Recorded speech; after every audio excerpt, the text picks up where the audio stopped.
What's going on, everybody? Welcome back to the Hardworking Happy Hour. I'm Sean. And I'm Catherine, and as always, we're breaking down all things trades, entrepreneurship, and turning your creativity into a passion career. Good afternoon, big dog. What's up? Yo, what is happening? I wasn't my friend again, but, you know, Thank you for corrected making myself. Thank you for making that adjustment. I do appreciate that, sis. That was very you're nice welcome. of you. Yeah, what's going on? How you doing? Oh, I'm great. It's a bit windy and rainy, so we left the job site a smidge early, and now we're recording this, so what could be better? Now we're recording the podcast, and there's so much to talk about. There really is. Yeah. There's so much to talk about. There's so much... You know what it is? It's springtime is upon us. Oh, the season new spring, new you. The season of rebirth and growth. There's new growth happening, and I was wondering where it's coming from, and now I know. You just put it together. I just put it together. It's like God has come down and said, my son, it is the season to grow. Yeah. Here is some water on your head. Oh, the rain, yeah. Yeah. I feel like if we instead did New Year's resolutions, like March 15th instead of January 1st, I bet a lot of people would stick with them for a little bit longer. That is such a good call. I never thought of that. That is an unbelievable call. Yeah, the winter vibes. Not great. Throw off everyone's New Year's resolutions. Okay, instead of what do we call this calendar that we're living in? Who invented it? I know it's not the Mayan calendar because we were supposed to die. I don't know. Gregorian or something? Is that right? All right, well, I'm introducing the new Premier calendar, and the year starts on April 1st. We're starting in quarter 2. April 1st. Okay, I like it. That way, yeah, so whatever growth I was planning on this month, I'm postponing it until next month. The winter throws everything off. I was correct. It is the Gregorian calendar, in case you're wondering. Oh, wow. No fake news here. Nope. Straight Only facts. Facts and an immediate fact check. Yeah.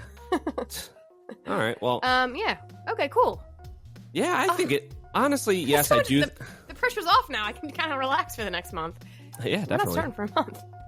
Exactly. So, anyway, it really, I feel like I'm going through a metamorphosis right now. Yeah. Just in my mind. It's where it all starts. And I mentioned it a little bit last week. I'm listening to this book for the second time. It's one of those books that I feel like hit me at the right time. I needed to hear what was in this book, and it's called Buy Back Your Time by Dan Martell. And there's like a handful of books over the course of my life that I've read or listened to that I just feel like are like, wow, that's something that I really needed to hear, and it's put in a way that I can really relate to, and I can take actionable steps, and it's making sense, and it's not too overwhelming. It's a little overwhelming, but not too much. And this one, I'm really enjoying it, and it just feels so applicable to the way I am programmed to think normally. So I want to talk about unwinding all of that and how I want to implement, this new way of thinking and this new growth mindset in a way that actually makes sense and is hopefully more sustainable and rocket ship. We're on rocket ship. Rocket chips. Rocket chips. I can't wait to hear what you learned, because I feel like I could use it a little bit, maybe. Oh, I think so too, because it's a whole... Well, the first word that came to mind was pyramid scheme, about how it works, but it's not like that. I develop my team under me. You can develop your own team under you. Okay. All this stuff, but it's not really a pyramid scheme. It's like a pyramid scheme of... Starts with you, and then you find 3 friends, and then they find 3 friends. Yeah, it's a pyramid scheme of transformation. There's no monetary things exchanged, so... You're just working to be at the top exactly. of something. Maybe your own pyramid. Yeah. So with that being said, all we're asking from our listeners is $1,000 up front, but it's going to be the opportunity of a lifetime. No. So yeah, that's kind of what I've had on my mind, and I've been starting to sound like a crazy person. I couldn't go to sleep last night. I was just up most of the night because I just had all these ideas flowing, And I'm just excited about it. I'm excited about... Well, what do you got? Clue us in. My God. I'm just trying to tease it at first. Okay. So, you got anything else to catch us up on? No, I'm on the edge of my seat over here. All right. Well, I guess we'll just jump into it. Let's just jump into it. No time for small talk. That's part of the change. That was rude of me. I'm sorry. Do you have any small talk you want to get into? No, I am done with small talk. There's no time for it. Permanently, I'm done with small talk. Okay, perfect. Yeah. Okay, so I guess the main thing that I've realized is that I am the bottleneck with everything in my whole life. Oh, no. Everything kind of flows mostly on the business side, but everything I've designed this business so that everything like kind of has to flow through me.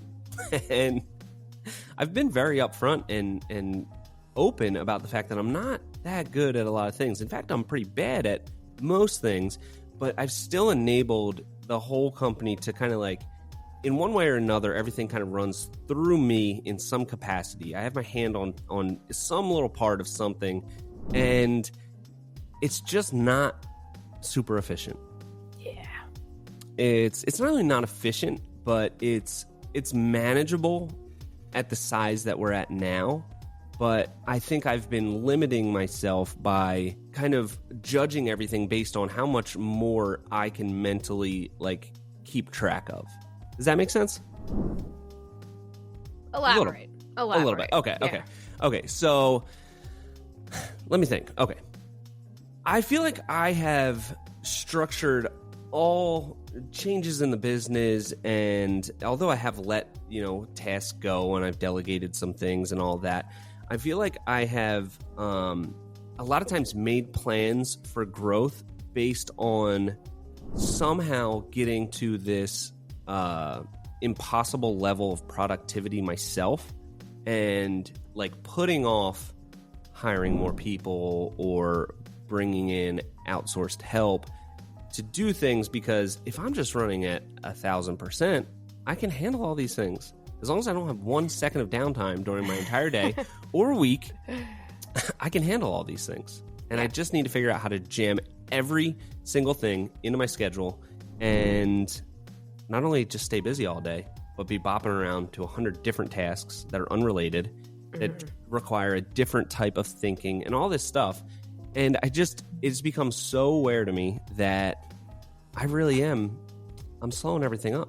I'm slowing everything up with this, it's not even a self-limiting belief. It's almost the opposite of that. Because I believe so much that I can perform at this supernatural level that really, I might hit that on a couple days here and there. But I can't base plans off of operating at that level every single day, every single week. As we kind of talked about last week with me taking over all the podcast editing. Yeah.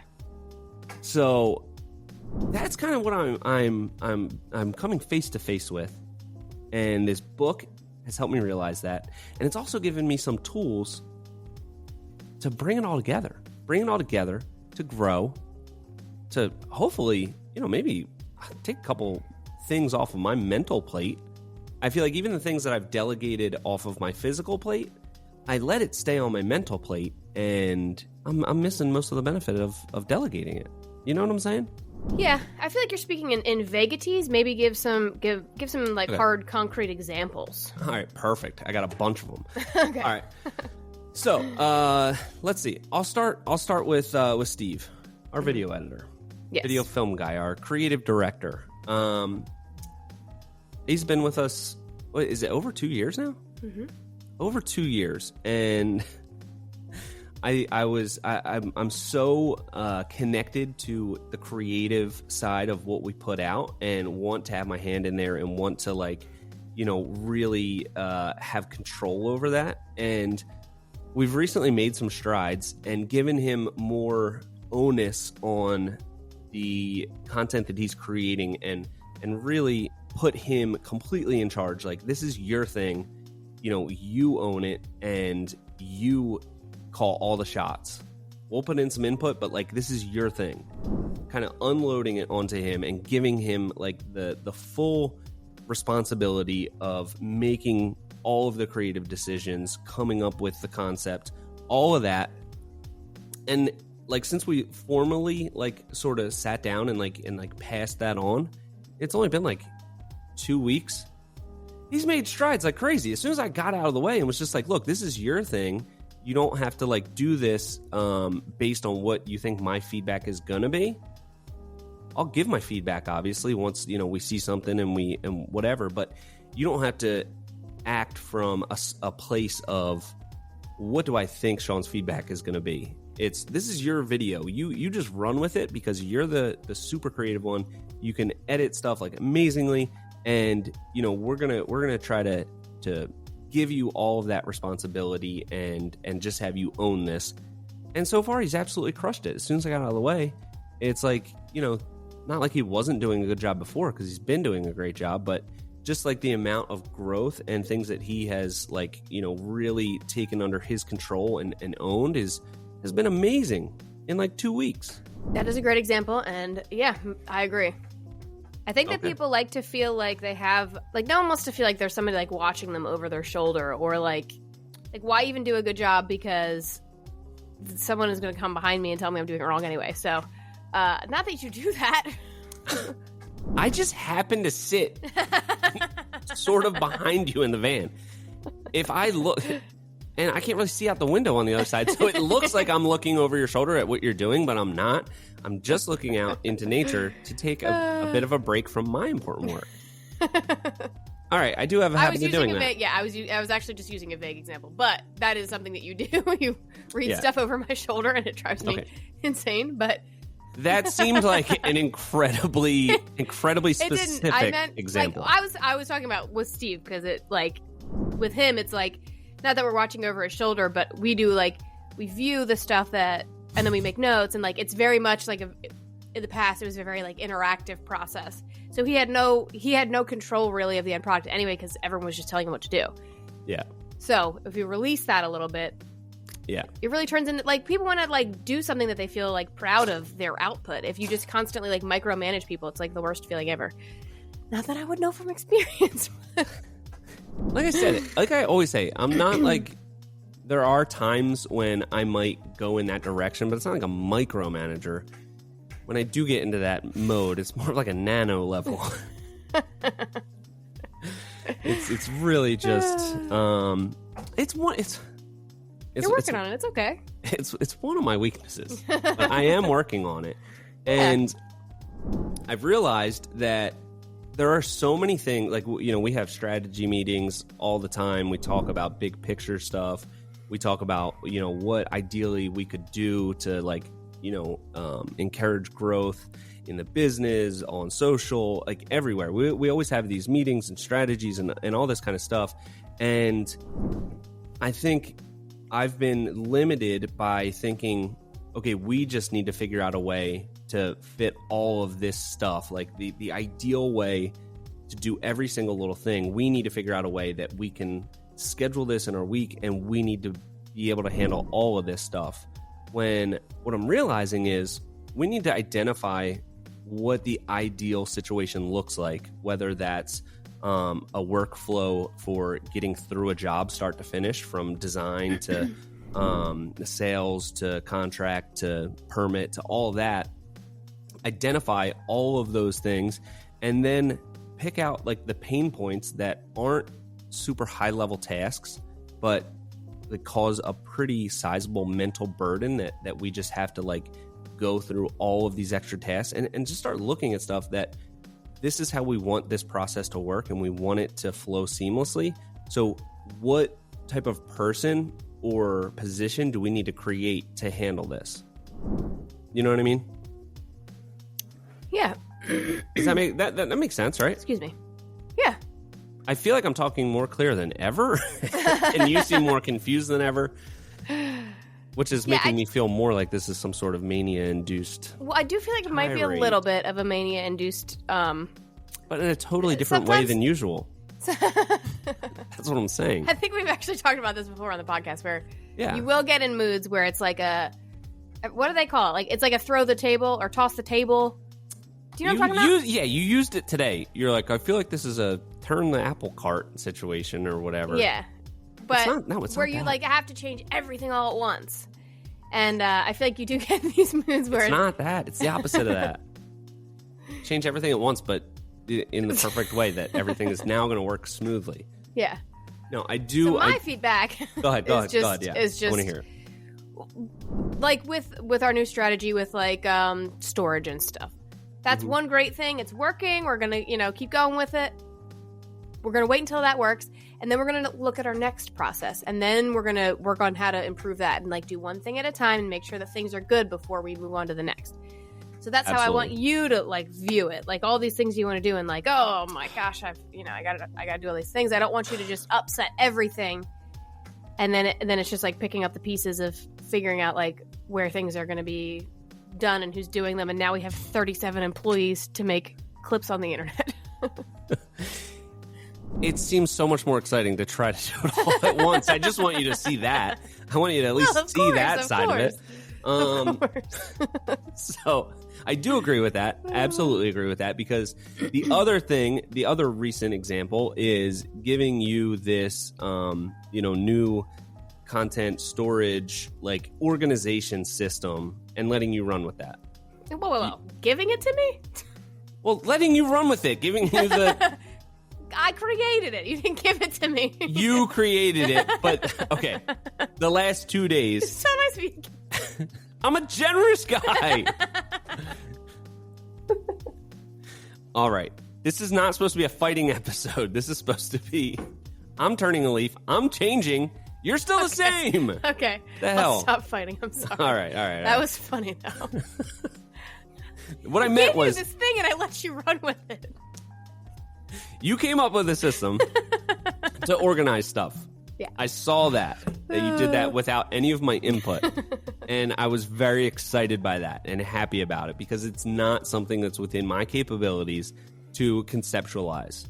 Mm-hmm. Hopefully, at some point, I'll be able to fit into these systems and turn the wheels in the gears, not jam the gears, turn the gears to keep it moving. Hopefully, I play a part in that. But I'm not capable of conceptualizing these systems and creating them. So you created, on the record, Catherine created this system for organizing all of the content that we're making, and just not letting you run with it, but saying, what do I can say then? I can't say that. Not meddling. How about that? How about not meddling too much? Okay, so not meddling too much. You created it, and then seeing that and saying, okay, this is awesome. This is something we absolutely need. And now I want this to be like the first kind of like project, like you're saying, to really streamline our efficiency, like work out this project, the storage and organization and the workflow, get that really dialed in, and then move to the next thing. Right? Is that a better way to put it? Yes, perfect. Okay. And within all of these different systems, like before we move on to like really fine tuning and evaluating the job workflow, there's some other like subsets within that content organization workflow kind of thing that what I want to do is look at what we're doing and our strategy and come up with an ideal strategy, like for even each platform. Looking at that, writing it down, like what does our ideal, if we were just on one platform, say Facebook, like what would we do on there to really maximize it? Because right now it's the same on kind of a lot of the platforms. What would that look like? And then who would we need to bring on to help facilitate that? You know what I mean? So fine-tuning like those subsets of that system and then moving on to the next system. Yeah, better. That's better? Okay. Growth. Love it. And it was Catherine's idea that she came up with and ran with. Not that I let her run with it. She told me, I'm going to run with this. And I said, great. Perfect. What are you talking about? Perfect time for that Max sound drop. All right, so yeah, that's kind of the gist of what I've been thinking, with me trying to, without even knowing it, and even with delegating some tasks, still having like that like mental hook onto it leaves me tied to that task or that thing, and it like still expends a lot of mental energy. And even though the task itself might be delegated, I still feel like I'm pulled to it, and I feel like it's, I need to be able to handle the next thing that we bring on to grow the company. And I feel like I'm breaking out of that mindset and realizing the more I let go of control, give it to the person that's way more capable than me, the better. And I don't have to operate under this presumption that at some point I'm going to be this superhuman robotic productivity machine. Why do you think that is? Why do you think you have such a delusion? Yeah. Yeah. And don't okay, so for another example, our inbox, when people contact us. Yeah. I handle it. I'm the one. I handle And all of it. I just want to put out there. Let me have it. Let me have it. I'm No, ready to bear it. I'm not being mean. I'm just asking. I'm ready to bear it all today. Let's dig deep. Because it's a very simple thing. I handle it. I do 100% of the work with those inquiries. Mm-hmm. However, you still go in there and you check them. Like, it seems like 5 times a day at least. You are constantly in there checking them. So what? Like, why? Why do you do that to yourself? Like, you don't need to be in there. I'm not doing a bad job at it. It's getting done. So like, what? Like, don't you think it would be like a relief for you to think like that? I have nothing to. I don't need to be in there at all. That's one thing I can. I just earned at least 20 minutes of my day back because I'm not in that inbox checking it all the time. So like, why? I do check it at least 5 times a day. Every time I check my email, I switch over to that, check that. Yeah. And is it just out of habit? Like, are you just so used to it, maybe, or is it? I think it's a little bit of habit, like a little bit of muscle memory. Like, oh, I'm going to check this. Let me check that. Mm-hmm. And then it's like, there's no. That's our inbound, project opportunities. Mm-hmm. It's the ultimate possibility of like a shiny object. So that's like, you never know what you're going to get. What's going to be in there? Yeah. Is it going to be, I don't know, Allen Iverson saying, "Hey, I need a crazy deck, and you're my guy." But you have to reply in the next 10 minutes, or else I'll find somebody else. I don't know. You don't know. That could come across, and you just don't know unless you check all the time. So, in summary, there's no good reason. There's no good reason, and I think it's a great. It'll be a great exercise for me. Sign out of it. Sign out of it. Don't have access to it. You can keep access on your laptop, because that's like an intentional. I have to go to it, and maybe you do want to peruse every once in a while just to look. But like on your phone, checking it 5 times a day, I just feel like you don't need to do that. Get that time back. You don't think yourself. It's helpful? I don't. It's actually the exact opposite, because then you forget to mark things as unread, and then it gets lost, and I don't know where it's at. So. You're absolutely right. It would actually help me a good bit if you would stay out of there. But I do understand you're curious, so, I don't want to kick you out completely, but I just feel like that's the perfect starting point where you can just get rid of it and stop checking it and think, wow, I just got 20 minutes of my day back. It absolutely is. And, that's just a perfect example of not really, we'd had this conversation about, hey, you didn't, I'll go in and I'll look at something and then I'll forget to. My thing is, I'll go and mark it as unread again because you haven't been in there in that period. So then you look at it and you are like, if it's not unread, it gets lost for you. You know what I mean? Yes. I mess you up. So my thinking was, the problem here is that I just need to remember to mark it as unread every time. The problem is I shouldn't be in there. I should just get out of there. Yeah. It's going to be a load off of me. It's going to be better for you. I feel better already. I feel better already. Look at all the time you just got back. I'm taking my phone out right now. Put something else in there.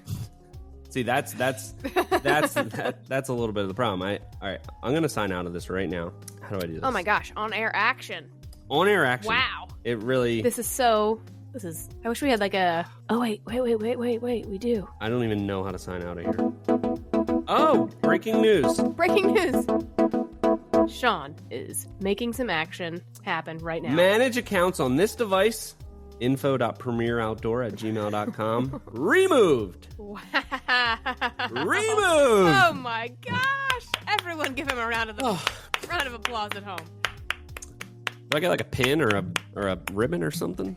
You'll get chips for nice. however many days you stay on it. It feels like I might need that. This is my eyes are opening to the this way of thinking that I have about me. There's like a little part of that energy that is my best asset. You know what I mean? I take a little bit out of that makes me and not afraid to take on a challenge or an opportunity because I have this unlimited belief in myself that I can accomplish anything if I set my mind to it. But there is like 99% of that energy that does just kind of get in my way a little bit. Yeah. And everyone else. I think that it's not, well, here's the thing though. I think that it's not, like, I also have that unwavering belief in myself that I can, if somebody's done something, then I can absolutely do it because that means that it can be done. Yeah. So I vibe with that 100%. And I think that that's a good thing, albeit maybe a little bit delusional. However, I think it's just a time management thing for you. I think that you think that things take like a completely different amount of time than you have or that it does. So maybe just get that down. Keep believing in yourself. Don't let that go. Well, no, I'm just not. Get better at time management. Yeah, I think just I don't think I'm going to lose that unwavering belief in myself, but I need to operate from, maybe just plan out my goals, business-wise and growth opportunities and all that stuff based on the fact that I'm only going to, pretend I only have 4 hours a day to work. Yeah. Yeah. I'll backfill that other stuff with other mayhem. No problem. Yeah, I'll backfill that. Sure. But I can typically accomplish 4 hours of solid, work a day. Like in that, if I think of like my most productive time, I can accomplish that amount in 8 hours. You know what I mean? 4 hours of work in 8 hours? That of makes like it deep sound work? kind of bit of like deep work. Okay. So what I'm doing, I'm planning things out. Like I can stay absolutely locked in for 8 or 10 hours a day. I just need to jam more things in there and not lose any second of productivity. And I'm going to maintain high energy levels. I'm going to be like, mentally dialed in. With that mindset, I could accomplish like 4 hours of that mindset stuff in 8 hours. Mm-hmm. Basically just a normal amount. Yeah. Like a normal amount for 8 hours. Like a normal human amount, yeah. Normal human amount. And maybe look at those superhuman days where I'm just on it and I'm firing on all cylinders. Look at those as the nice little bonuses where I can get a little bit extra done. But don't base everything on that level of productivity every day. Yes. And just What do because you you think? can do something doesn't mean that you have to do something. Exactly. And, I mean, I was going to say, the more I can kind of unload this stuff, frees up, my time. That's the whole premise of this book. Buy back your time for the things that I really excel at. I need to evaluate what that is moving forward. Okay. But One day you're going to find what you're good at.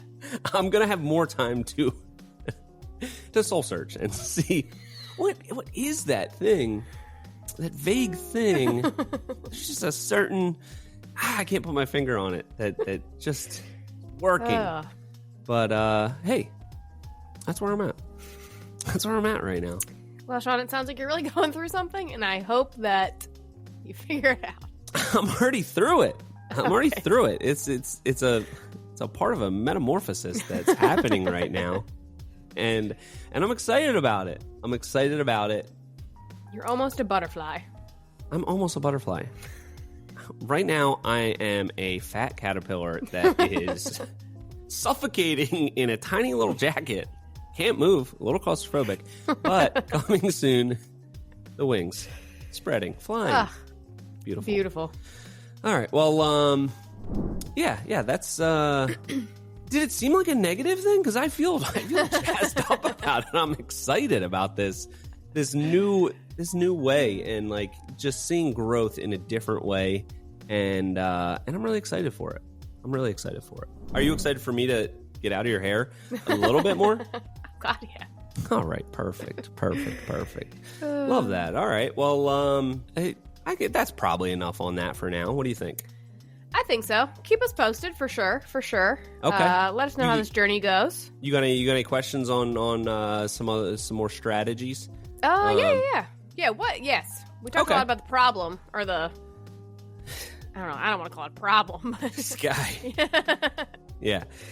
What about some solutions? Yeah. Okay. So one thing that really resonated with me was this buyback principle, that like the thing that you need to figure out is how to buy back your time. Look at the tasks that you're spending a lot of time on that don't bring a whole lot of value, that you can outsource or delegate to somebody else that would save you a ton of money. So like, I think I and most people operate under the understanding or the mindset that when you delegate something, or it's a task that you're doing right now and you hire somebody else to do that it's costing you money in a negative way. You know what I mean? It's well, right now I'm doing it and doesn't cost any money. Now I have to pay somebody else to do it when I'm already doing it. So I think a lot of entrepreneurs and business owners probably do operate a lot like me, where they think they can handle everything. And it seems like it's a net negative to pay somebody to just take something off of your plate. But if you evaluate those tasks, the buyback principle is that you evaluate what your yearly earnings are, like what you make as an owner, and then divide that by 2,000, which would essentially be like your hourly rate that you are making within your company. And then 25% of that is your buyback rate. So say you, make, I can't do math too good in my head. Let's see, you make $200,000 a year. That means your effective hourly rate is $100. So any task that you're doing that you can find somebody else to do for $25 an hour is a huge positive. Because when you really evaluate the things that you're doing on a daily basis, most of those things are like not high value tasks, and they're taking you away from the one or two things that you are really good at that do like move the whole business forward.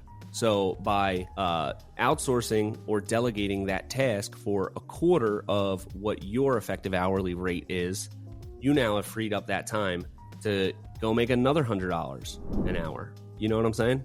Yeah. So it's really just identifying those low value tasks that suck up a lot of your time and mental energy, and then finding somebody to take that over. And, you know, not only are you going to get a big return on your investment because you're offloading it to focus on the high value stuff, you're probably, hopefully, going to delegate it to somebody that fits the way that their brain works, and they're going to do it better than you. So it's going to be at least 75% cheaper, essentially, than having you do it. And they're probably going to do it like twice as good. You know what I mean? That's true, yeah. One thing that that they recommend as like your first step is to have some sort of like executive assistant that handles and this like in construction and stuff like this could be like your office manager, your secretary. It could be a lot of different job titles for this, but essentially somebody that handles your entire inbox and your calendar, which obviously we just went over this. I'm in 2 inboxes right now, and I shouldn't even be in one, you know, and have somebody else handle my calendar.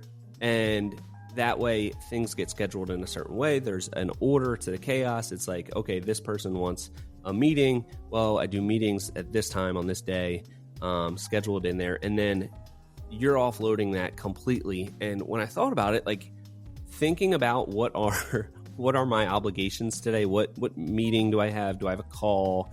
Do I have to be somewhere? And just filtering through all of the emails that I get. Some of them really important, should get back to right away. Some of them, it's like I should definitely get back to them, but it's not urgent. So like they kind of like, you know, linger, they fall through, and then eventually, you know, some of them fall through the cracks. But if somebody else handling all that stuff, the easy ones that aren't, you know, maybe super high value, but it's, you know, somebody can just reply to that as long as, you know, they understand how you would respond to it. if it's on a high value thing. And then the other things can get put into your calendar, and that's like such a mental burden that can be offloaded to somebody else that's probably better at it. In my case, it would be like pretty much anybody I hired to be my assistant would be. I don't think I need like an executive assistant, but something like that. Maybe it's a virtual assistant. Maybe it's some sort of AI app. I don't know. AI is probably not there yet, but Yeah, I'm looking into that. Yeah. So are you thinking of hiring someone? Because Because now I'm also managing a lot of your time, so that would take a whole lot off of me too. I know. It'd be great for both of us. And we talked about this. We talked about, you know what? Let's just air it out there. You know, I came to the realization that I am impeding your progress so much by having you be like a catch-all for all the things that I am forgetful of. It's almost like we attack a lot of things as a tag team, just because I feel like I'm gonna like drop the ball with certain remembering things or whatever, and then you have to, and then we collaborate on it when it's probably not necessary. If I just get my stuff together, stop pestering you about everything, you'll be then you can really fly. Yeah. If you've flown this high with me tethering you to the ground, imagine how high you could fly without that. Yeah. So there's a lot of self-reflecting, in a good way. Well, you're doing a great job. Oh, thank you so much. I appreciate that so much. You're welcome. God. All right. Well, I guess that's it. That's it for that. All right. Well, keep us posted. Okay. Now, do you want to get crushed in hardworking happy hour? Whoa, that is so loud. Is this supposed to be out loud? There's like no control on this volume for some reason. That was so loud. It's like really loud or like also pretty loud. That's your only two options. I'm glad they have that. Maybe I should get that And then you can filter it on yours. on my thing, because I have a fader. I got a fader. I have a fader, and it's like it gives you a bar. And Is it a digital fader? One kind. Yes, it's not enough. Oh, you need a physical fader. Yeah. Okay. Okay. I'm disappointed. Do you want to be? I'll delegate that to you. The sound effects. Oh yeah, that's what we're talking about. Me taking on more tasks. Exactly. Yeah, that's one I think I could handle. I'm already here, and I got the fader. It's true. I got the fader, And you've already gotten your own sound effects, so yeah. just add it to the list. I'd say I am On fire! His All little right. voice is so cute. I know. He was having a blast recording these little drops. No. So, all right. Well, hardworking happy hour trivia. Let's go. You want me to ask first? Sure, go ahead. Okay. So one of the things yeah. Sounded like you were about to interrupt me. What do you got? You're excited. You're just excited. Okay. All right. So at IBS, we were there with Maximo Thermo Wood. So we learned a lot more about thermally modified wood and the Thermo Wood approach to it. So Thermo Wood dries to a moisture level of 4 to 6% during treatment and reaches a moisture level of 2 to 3% after a few months. True or false? So during the kiln experience of the thermal modification, it goes down to 4 to 6%. And then over the course of the next few months, it arrives at a final state of 2 to 3%. I don't remember them saying it continued to change. Are you a good listener? Maybe not. Who knows? That was such high-level technical stuff. I don't know. I'm going to go... no, I'm going to go false. I don't think it continues to change. You're right that it's false, but it does change. Oh. But All right, well, I still get it. you still get it. Good job! Thank you. It reaches a level of 4 to 6% during the treatment, and then as it's taken out, it reacclimates and it absorbs some atmospheric moisture to a level of 6 to 8%, and then it stays stable at that level. Yeah. That makes more sense to me. Yep. Okay.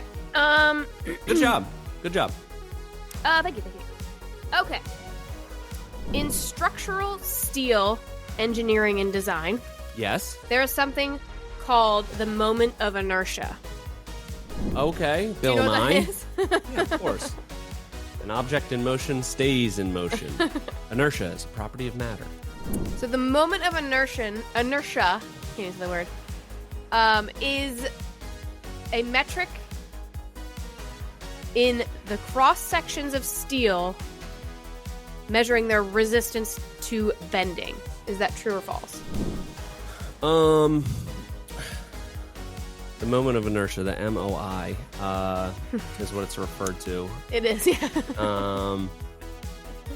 To bending, I think bending is really like, that's the tensile strength of something, but the moment of inertia, I would imagine that the moment of inertia is probably when a force is applied to the structure enough where the structure wants to continue to move in that direction. It doesn't have that resistance to the movement. So you said it in a weird way, but I'm gonna say false. I don't think it's bending. I think. Do you want me to state it in a more clear fashion? Yes. The moment of inertia is a measure of a cross section's resistance to bending. True or false? False. No, it's true. Ah, God! A higher moment of inertia indicates greater resistance to bending, meaning the beam Whoa. will deflect less under load. Wrong. All right. Jeez. I was kind of on the right train of thought, though, was I not? Sorta. I feel like you're saying some good words. I don't know. All right, perfect. All right. So, next one. So, again, we were just at IBS recently, and Correct. one of the companies that I saw that I see everywhere, and I didn't know much about Certainty. Okay, They make siding, they make roofing, they make. Heard of them. You see it all the time. Sure. They are owned by a building manufacturer called Saint Gobain's. Is the parent What? company Saint Gobain's? Saint Gobain's? Yeah. Okay. I'm not sure if that's exactly how you pronounce it, but I'd also heard of that, and that is the parent company. So, what was the total revenue of Saint Gobain's in 2022? Was it 8.3 billion, 26.1 billion, 51.2 billion, or 34.7 billion? And they own Certainty. Certainly do. Can you give me like a they own a bunch of other companies, or is it like Certainty is their main boy? I don't know if it's gendered, to be honest. You know what? I will. You don't have to give me too much. I'm just curious. I don't know. I've never heard of that company. Looks like they make. Okay, here's some of their brands. I never heard of any of these. They own Pam. Like the Spray? cooking spray? I guess, I'm not sure, but also Saint Gobain Glass, British Gypsum, Decoustics, Glass Solutions, Gyprock, Artex, Iceover, Ecofon, Pasquil. Never heard of most of these. I feel like that's not a great plug for Pam. All of these, like. Yeah, what's in Pam? It's like, well, we mix glass and drywall together and spray it on your food, and it's great. Yeah, you get a revolutionary nonstick spray. Okay, anyway. I'm going to go with 51.2 billion. Did you Google that? I didn't. That is what it is. Yeah, it is. Perfect. Good job. Thank you. Great job. I was super surprised by that. I know that they owned a bunch of companies, but 51.2 billion, that's a lot. It's a lot of money. Yeah, That's a a good lot bit. of cheddar. It's a lot All of right, cheddar. well, you're crushing it. Great job. All right, what do you got for me? Thank you. Okay. Something we have not really talked that much about, but I also find very interesting, railroad construction. You know anything about it? Yeah. Okay, perfect. In railroad construction, what is ballast? A, the railroad ties. B, the gravel layers underneath the tracks. C, the rails themselves. Or D, the welded sections like between the rails. Gravel. Ballast. Come on. Come on, you're talking to a hardscaper here. You don't think I know what ballast I just is? thought you would know. Great. Okay, great side topic, side thought. You know, the way that we built the deck on the last project, the freestanding floating deck over a gravel foundation. Somebody commented on. Most of the comments are usually, "That's gonna rot. It's gonna rot." Right. But we got a comment. Yeah, makes a lot of sense. How railroads are made, True. and they've been there forever. Yeah. So I was like, I never thought of that. Correlation, but wow, love it. Yeah, makes sense. All right, I okay. think railroad ties are treated with stuff like creosote or something. So, aren't they treated with something like crazy? I don't know. All right. Okay. Anyway, also a ballast, very different in boats. So, something to think about. Anyway, Okay. what's your next question? All right. Last question. What is a lolly column? Lolly column. It's a lollipop. What is it? Lolly column. It's like a support to the column. What? What? It's a column that supports a column? Lolly column. You don't know? I was thinking of like you know how like a king stud has a jack stud. I was kind of thinking it's like the jack stud to a column, but I don't know. I don't think that's like a thing. I don't see how that would make sense, but is that your final answer? I don't either. I don't know what it is. Is that your final answer, or are you just giving up? It's a word I've heard. Okay. Lolly column. No, I need don't know. something. Go ahead. You don't go know, ahead, okay. Go ahead. I'll It's take like the L. It's like a column in your basement. It's a metal column filled with concrete. Oh, dang You know it. those 4-inch, cylindrical metal columns that'll be in basements a lot. I got them in my basement. Had them in my old basement. Friggin' basement. Well, now you know. Dang it. Say what's up to Lolly when you see him. Or when you walk past and say, "What are you doing? Just lollygagging?" Anyway, all right. What do we got? Okay. To tie it up, I guess, right? To tie it up. What Yeah. did I had? I had. You had 2 correct. I have 1 correct so far. Okay. Yes. All right. Let's go. Okay. You know how when you go to a store Yeah. or anywhere, all time. Yeah. and you want to buy a 2x4, and yeah. you get it, and it's never 2x4, Yeah. nominally sized. Mm-hmm. Why is that? Why isn't it actually 2x4, or why don't they change the name?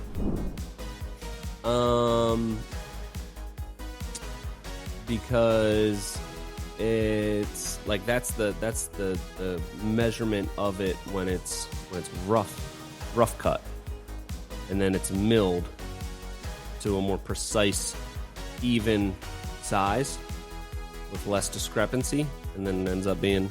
I mean, the real answer is because they want to give you less and charge you more. That's obviously the answer, but they disguise it under the guise that that's a rough cut when it comes off of the tree. It's cut to 2x4, and then it gets milled more to a more consistent size and length and all that kind of stuff. I feel like I'm gonna give you a half a point. There's no half points. I get it. All right, give me a half point. It is That rounds up to a full point. Back in the day, they were rough sawn, and then they were shrinkage. So it would turn into that. Now they just mill them that way. It's not really a problem. Like, they can just mill them to whatever size they want now with the technology that they have. It's that they used to be made that way, and then it just became the industry standard to have them smaller. So, all right, it's a tie. Look at that. I feel like you kind of got it, but kind of didn't. But I'll give it to you. It'll be a tie. Okay, and that's mostly an excuse anyway. The real answer is because they just want to give you less. They're cheapskates. God, nothing's what it used to be. Oh my God. All right, tied up. Wow. What a great battle that was, and what a great battle it is within my own mind on a day-to-day basis. So much reflecting has happened. So much reflecting. And it's all just opportunities for growth. I talked about it last week. You never know when that moment of realization is going to come. You just got to be open and ready for it. And right now, this book that I'm listening to made a big impact on me. But you know how it wouldn't have if I never listened to it in the first place. So just by putting yourself out there, putting yourself in situations where you might learn something, That's where you're going to get ahead. Is it going to take a lot longer than it probably should? Maybe. Probably. In my case, definitely. But I try to consistently put myself in situations where I'm open to these new ways of thinking, and although it is difficult for it to really set into my brain and make a big difference, I continue to try it, and that's what this book did. So if I didn't put myself in that position to continually try and learn and improve, I wouldn't have gotten this out of it, and henceforth, big change. He's doing big things, people. Watch Stay out! tuned. Watch out! And I promise this isn't going to be one of those things in a couple weeks where I'm like, remember when I was really just like going on a tangent?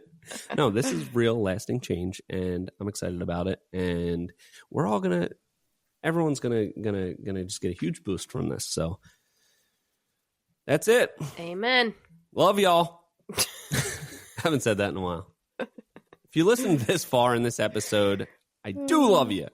So that's it for this week. Till next time, this has been the Hardworking Happy Hour. See you next week.